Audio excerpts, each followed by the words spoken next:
In this video, I want to walk you through my experience of finding and getting a simple job done on Fiverr, so you can get your own gig done and you won't be surprised like I was. So getting straight into it, what was the job I needed?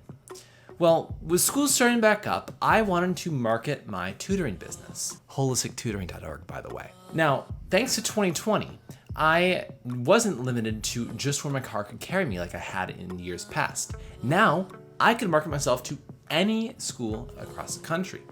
But I had been procrastinating this job for weeks on end. So I figured, why not pay somebody to get it started for me? I've heard of Fiverr for years, but until now, I never really had a task that I could see delegating to someone. But getting the contact information for 100 schools, that seemed perfect. It was well-defined, important, but also not critical and kind of boring. So in this review, I want to tell you the 5 rules I learned from my first foray into Fiverr so you can find the right freelancer for your gig and get it delivered the way that you want without surprises. So let's go ahead and get started right away with rule number 1. It is not going to cost you $5. On Fiverr, there are jobs for pretty much everything that you could possibly imagine, from data entry to voiceover to web design. If you can imagine it being done virtually, there's probably somebody who's offering that service on Fiverr. There's even a whole lifestyle section on Fiverr, which is just a giant meme. You can get somebody to cast a love spell for $100 or $230 if you want all of the additional possible bonuses like extra candles lit or it being done on a full moon. But if you can't find what you want, you can post a request and sellers will bid on that so you can browse those options at your convenience. But I want to talk about the price because Fiverr does live up to its name. There are hundreds of posts on there that allow you to get services done for just $5. But that's just where it starts, and it only goes up from there. If you want your wallet to really cry, just take a look at their pros page. Sure, you could get any one of these random people to make a logo for you for $5. Or you could get the person who designed the Apple logo to design you one for $10,000. By the way, that is exactly 2,000 Fivers. Also, each seller can have multiple tiers of pricing. So to get that fancy design that you like them advertising, it actually can be many times the price that they're listing. So rule number 1, it is not going to cost you $5. And remember, that's going to be coming up throughout this whole thing. Now, assuming that you found the job and you're finding some people who might be able to fulfill it, how do you decide who's the best candidate? Well, that brings us to rule number 2. The more support that you can give, the cheaper you can go in price. So my project is likely different than the one that you have in mind, but I still feel like the steps I went through offer a lot of lessons that will benefit you no matter what job you're searching for. I'm obviously looking for data entry, so I started searching for that, and because I was looking for a commodity that was going to have no specific deadline and it had some pretty easy research requirements, I knew I could be searching at the absolute bottom of the pricing barrel. And that's exactly what I did. I went with the cheapest guy on the first page who was offering 100 leads for $10. Now at this point, one thing that I did that I am so glad I did, and I strongly recommend doing it if possible for you, is I created a video showing what I wanted done. In this case, it was me researching a school, pasting that into the Excel spreadsheet and saying, I want you to do this for these schools right here. Then I could just send him that link. Now I didn't need any fancy software to do this. I just used OBS, I'll have that linked in the description, and I just used this mic that I'm recording with right now to get a screen capture. Now, after seeing the video, without me asking, he provided me a sample of the first 2 schools. He had some questions and we resolved all of those. And I was confident he could do the job. I would have actually gone with him if he wasn't going on a week-long vacation the very next day. So unfortunately, I had to move on. But I took with that an important lesson that I carried to all my future interviews. And that brings us to rule number 3. Rule number 3, test the seller before you place the order. It is incredibly important that you get a sample, a rough sketch, a pitch, or some sort of proof that the person that you're hiring can do the job in the way that you want.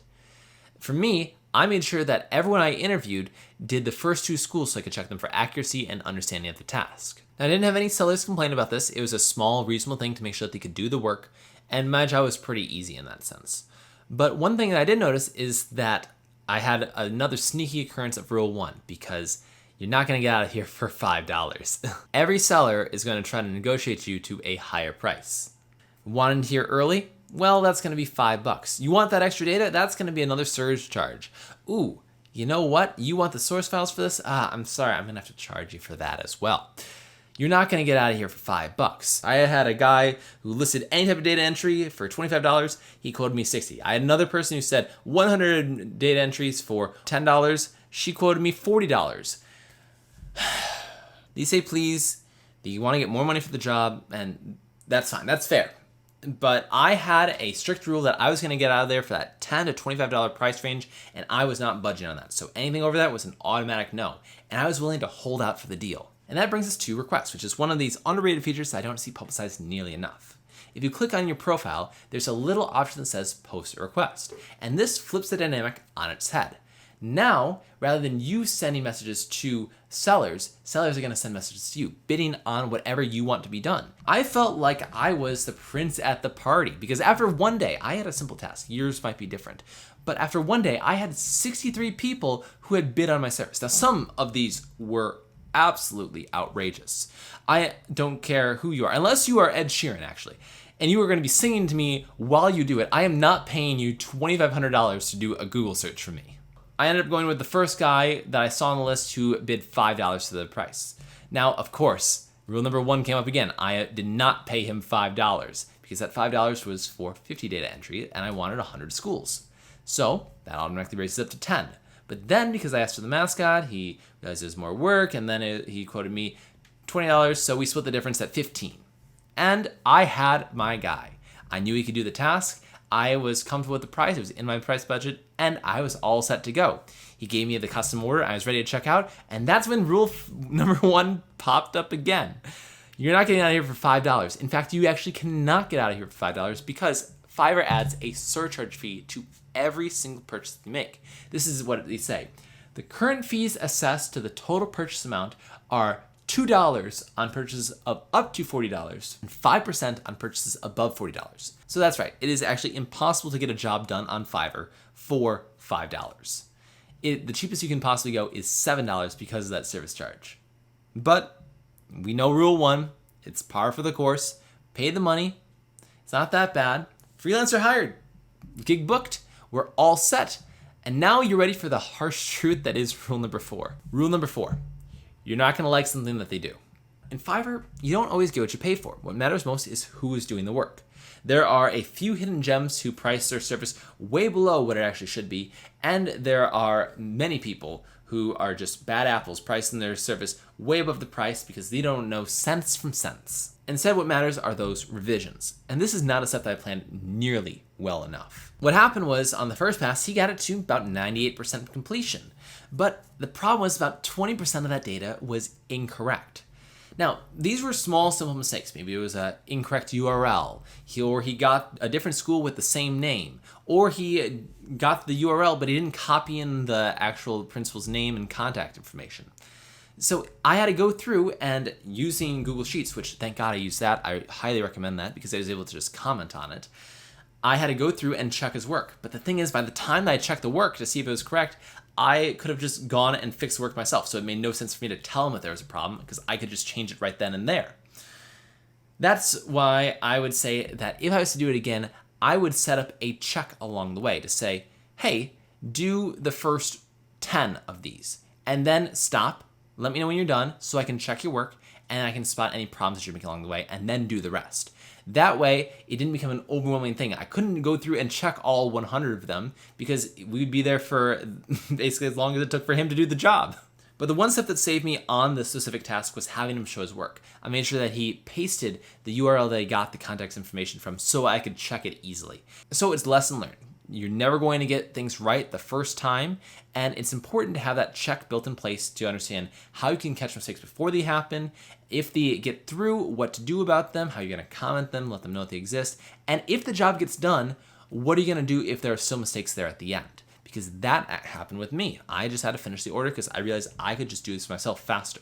But if you go through that, you build in those checks, you're going to realize there's some mistakes there, and the process is done. You've got your completed project.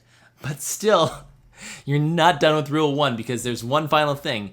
At the end of the service, Fiverr expects you to tip the person. So just to summarize all the rule 1 occurrences, not only is the advertised price not generally $5, it's much higher than that. Sellers have multiple pricing tiers, which can increase that. Plus, you can get surcharges on top of that for additional services, And for custom work, they can quote you even higher than that. Not to mention there's the whole pro page, which has an even higher starting price bracket. But even at that, Fiverr is going to charge you a service fee on top of that of 5% for anything above $40 or $2 below $40. And then they're going to ask you to tip the person on top of that. You're not going to get out of here for what you expect. But now that you've watched this video, you know what to expect. And that brings us to rule number 5. Think about long-term partnerships, because the coolest part of this whole process for me was sending out that request and then paying the money and sitting back and realizing if I did nothing for the next few days, that task was still going to move forward because I had hired somebody to do it. And that right there, that was worth the $15. I learned how to use this Fiverr platform. I learned how to delegate a task and communicate it, and that is worth your time to figure out in life, in my opinion. But I will also say that in the same time that it took me to find the guy, negotiate the price, to check his work, to communicate on all this other stuff, and to get the final sheet in my hands, I could have easily had gone through and probably done 5 times the amount of schools, and I know I would have gotten 100% accuracy and had it done exactly the way I wanted to do.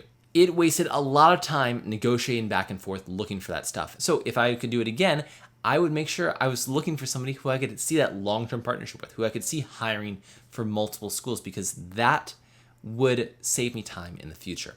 Ultimately though, I gained a contact. I gained somebody who I trust to do this job in the future if I really need it to be done. So to conclude, what's my recommendation? Well, I believe that everyone at some point in life should use Fiverr or some other similar gig-based website to delegate a small, important, but non-critical task that's well-defined to somebody. Because I think that it is an important skill to learn how to communicate it, and it can save you some time, and it's kind of fun. It gives you another option in your head that you go, oh, I didn't even realize I had that tool. And with that, know that you're not gonna get out of there for less than $5. You're not going to get out of here for probably less than double what you paid. But it is absolutely worth that, because you can sit back, relax, and just enjoy the fact that you got somebody to help you out. This has been Get Skills Review of Fiverr, helping you be consistently productive. And as always, thanks for getting better.